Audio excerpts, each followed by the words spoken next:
Hi everyone, मैं प्रिया और अपने चैनल पर आप सभी का स्वागत करती हूँ। चलिए, तो देखिए हमारा सावन आने वाला है जस्ट 2 दिन बाद, मतलब मंडे से।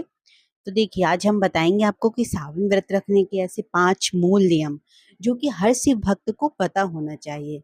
और जो पहली बार व्रत रख रहे हैं वो ये सब जरूर जानें कि मतलब क्या आप सही विधि से शिवलिंग में जल चढ़ाते हैं भगवान, है ना, भगवान शिव पर। तो भगवान शिव को प्रसन्न करने का मतलब क्या, कैसे आपको पूजा करना चाहिए सावन के महीने में, क्योंकि सावन के महीने में हमारे भोलेनाथ बहुत ही प्रसन्न रहते हैं। चलिए, कहते हैं कि सावन का महीना भगवान शिव के साथ उनके भक्तों के लिए बहुत ज़्यादा विशेष माना जाता है। तो देखिए दोस्तों, आपको वीडियो पूरा देखना है, बिल्कुल भी स्किप नहीं करना, और हमारे वीडियोस को ज़्यादा से ज़्यादा लोगों तक शेयर करें और चैनल को सब्सक्राइब भी करें दोस्तों। तो देखिए, सावन के महीने में भगवान शिव और पार्वती की पूजा करने से विशेष कृपा मिलती है। इस वर्ष 2024 में 22 जुलाई को सावन का महीना शुरू हो रहा है। इस बार सावन व्रत को इसलिए भी खास माना जाता है जा रहा है क्योंकि जो सावन की शुरुआत है वो जस्ट सोमवार से हो रही है। आपको भी पता है कि सावन का समापन 19 अगस्त को हो रहा है। इस दिन भी सोमवार है। अगर आप भी अगर सावन का व्रत पहली बार रखने जा रहे हैं तो आपको कुछ नियमों का ध्यान रखना चाहिए। तो क्या आप जानते हैं कि सावन व्रत करने के नियम क्या हैं? तो देखिए, सबसे पहली बात, भगवान शिव की परिक्रमा ना करें।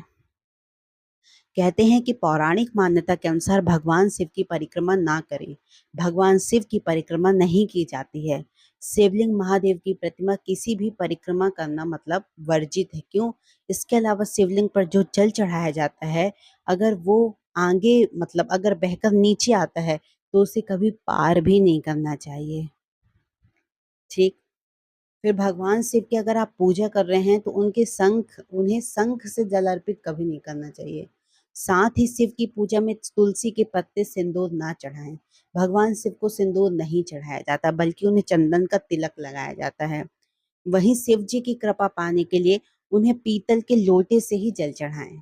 देखिए, बहुत लोगों को पता होगा, लेकिन जिन्हें नहीं पता उनके लिए बहुत मतलब जानकारी बहुत अच्छी है। देखिए, सोमवार को कभी भी बेलपत्र नहीं तोड़ना चाहिए। देखिए, कहते हैं कि सोमवार या सावन के व्रत में महादेव को बेलपत्र चढ़ाना तो बहुत शुभ माना जाता है, लेकिन सोमवार के दिन बेलपत्र नहीं तोड़ना चाहिए। आप अगर सोमवार को व्रत रख रहे हैं तो सोमवार से एक दिन पहले यानी रविवार को बेलपत्र तोड़कर रख ले, और सोमवार के दिन कभी भी बेलपत्र आपको नहीं तोड़ना चाहिए। फिर कहते हैं कि स्टील या तांबे के लोटे से कभी नहीं जल चढ़ाना चाहिए। भगवान शिव को सावन के व्रत के दौरान जल और दूध अर्पित किया जाता है, लेकिन याद रखें कि भगवान शिव को स्टील या तांबे के लोटे से जल अर्पित नहीं करना चाहिए। भगवान शिव को हमेशा पीतल के लोटे से ही जल अर्पित करना चाहिए। इससे हमारे महादेव बहुत ज्यादा प्रसन्न होते हैं। सावन के व्रत में कभी भी दूध का सेवन नहीं करना चाहिए। क्यों? देखिए, कहते हैं कि अगर आप सावन का व्रत रख रहे हैं तो व्रत के दौरान दूध का सेवन ना करें। सावन में भगवान शिव को दूध अर्पित किया जाता है, इससे चंद्र दोष भी दूर होते हैं और मानसिक शांति मिलती है। लेकिन दूध का सेवन नहीं किया जाता। खास तौर पर व्रत वाले दिन तो बिल्कुल भी दूध आपको नहीं पीना चाहिए। तो देखिए, सावन जो सोमवार का आप व्रत रह रहे हैं तो सुबह जल्दी उठकर स्नान करना चाहिए। इसके बाद साफ वस्त्रों को धारण करके महादेव की पूजा करनी चाहिए। इस दौरान शिवलिंग का जल से अभिषेक करना ना भूलें। वही महादेव की इस व्रत में एक ही समय भोजन करना चाहिए। इसके अलावा आप फलाहार ले सकते हैं। इस दौरान दिन में भूलकर भी नहीं सोना चाहिए। सावन सोमवार के व्रत में तामसिक चीजों का सेवन करने की मनाही होती है। इसके अलावा इस मास में असत्य, झूठ बोलने, झूठ आरोप लगाने और हिंसा करने से हमेशा बचना चाहिए। अब देखिए, जैसे सावन का पावन महीना है तो आज हम आपको बताएंगे कि कैसे मतलब शिवलिंग पर जल चढ़ाना चाहिए।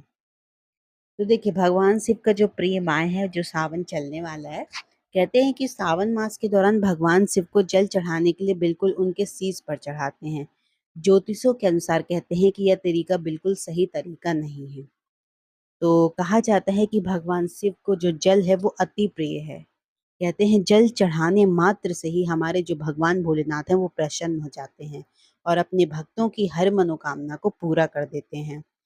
इसमें शास्त्रों के अनुसार ऐसा भी पता चला है कि शिवलिंग में जल चढ़ाते समय इस बात का ध्यान रखें कि आपका मुख किस तरफ है। कभी भी पूर्व दिशा की ओर मुख करके जल नहीं चढ़ाना चाहिए, क्योंकि यह दिशा भगवान शिव का मुख्य प्रवेश द्वार है। ऐसे में इस दिशा में मुख करके जल चढ़ाने से रास्ते में अवरोध आता है, इसलिए हमेशा उत्तर दिशा की ओर मुख करके ही जल चढ़ाना चाहिए, क्योंकि इस दिशा को भगवान शिव का बायां अंग माना जाता है, जो कि मां पार्वती को समर्पित है। फिर कहते हैं कि शिव पुराण के अनुसार भगवान शिव को जल चढ़ाते समय कुछ नियमों का ध्यान अवश्य रखना चाहिए। इसलिए कभी भी जल चढ़ाते समय तेज धारा ना अर्पित करें, बल्कि धीरे धीरे जल चढ़ाएं और शिव जी के मंत्र का जाप करते रहें। तांबे, कांसे या फिर चांदी मात्र से जल लेकर सबसे पहले जलहरी के दाईं ओर चढ़ाएं, जो कि गणेश जी का स्थान माना जाता है। जल चढ़ाते समय गणेश मंत्र बोलें। फिर दाईं ओर जल चढ़ाने के बाद मतलब बाईं ओर जल चढ़ाने के बाद दाईं ओर जल चढ़ाने के बाद बाईं ओर चढ़ाएं। इसे भगवान कार्तिकेय का स्थान माना जाता है। दाएं और बाएं ओर चढ़ाने के बाद जलहरी के बीचों बीच जल चढ़ाएं। इस स्थान को शिव जी की पुत्री अशोक सुंदरी का माना जाता है। फिर अशोक सुंदरी में जल चढ़ाने के बाद जलाधारी के गोलाकार हिस्सा में जल चढ़ाएं। इस स्थान को मां पार्वती का हस्त कमल होता है। अंत में शिवलिंग में धीरे धीरे शिव मंत्र बोलते हुए जल चढ़ाएं। अब देखिए, ऐसा भी कहते हैं कि हमेशा बैठकर चढ़ाएं शिवलिंग में जल। मतलब शास्त्रियों के अनुसार बोला गया है, माना जाता है कि खड़े होकर जल चढ़ाने से शिव जी प्रसन्न नहीं होते हैं, ना ही पूजा का फल मिलता है। इसलिए हमेशा हमें बैठकर ही जल अर्पण करना चाहिए हमारे भगवान भोलेनाथ को।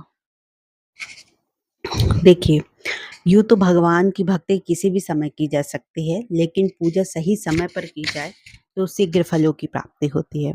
ऐसे ही मतलब जो शिवलिंग पर जल चढ़ाने की जो समय सीमा तय की गई है इस बार, तो कहते हैं जिसे भक्त उस समय जल अर्पित कर शुभ फलों को प्राप्त कर सकते हैं। कहते हैं कि शिवलिंग पर जल चढ़ाने के लिए प्रातःकाल 5 बजे का समय काफी उत्तम बताया गया है। सुबह 5 बजे से लेकर सुबह 11 बजे तक शिवलिंग पर जल चढ़ाया जा सकता है। वही शाम के वक्त मतलब शिवलिंग पर जल चढ़ाना मतलब भूलकर भी अर्पित नहीं करना चाहिए, क्योंकि पूजा का फल नहीं मिलता। वैसे भी शाम को जल अर्पण नहीं करना चाहिए, वो कहीं भी हो, कहीं कोई सी भी मंदिर हो। चलिए, तो आई होप आपको वीडियो बहुत पसंद आया होगा दोस्तों। हमने बताया आपको कि सावन में कैसे आपको कुछ ऐसे नियम हैं, है ना, जो हर से भक्त को पता रहना चाहिए, और ये बहुत ही ज़्यादा बेसिक नियम है ना। और आपको शिवलिंग पर जल कैसा चढ़ाना चाहिए, मतलब वो भी एक नियम है। आपने अगर देखा हो प्रदीप मिश्रा की शिव पुराण, तो उन्होंने बहुत ही नियम से बताया है। चलिए, तो ज़्यादा से ज़्यादा हमारे वीडियोस को शेयर करें दोस्तों, और हमारे चैनल को सब्सक्राइब भी करें। Thank you so much. जय भोलेनाथ।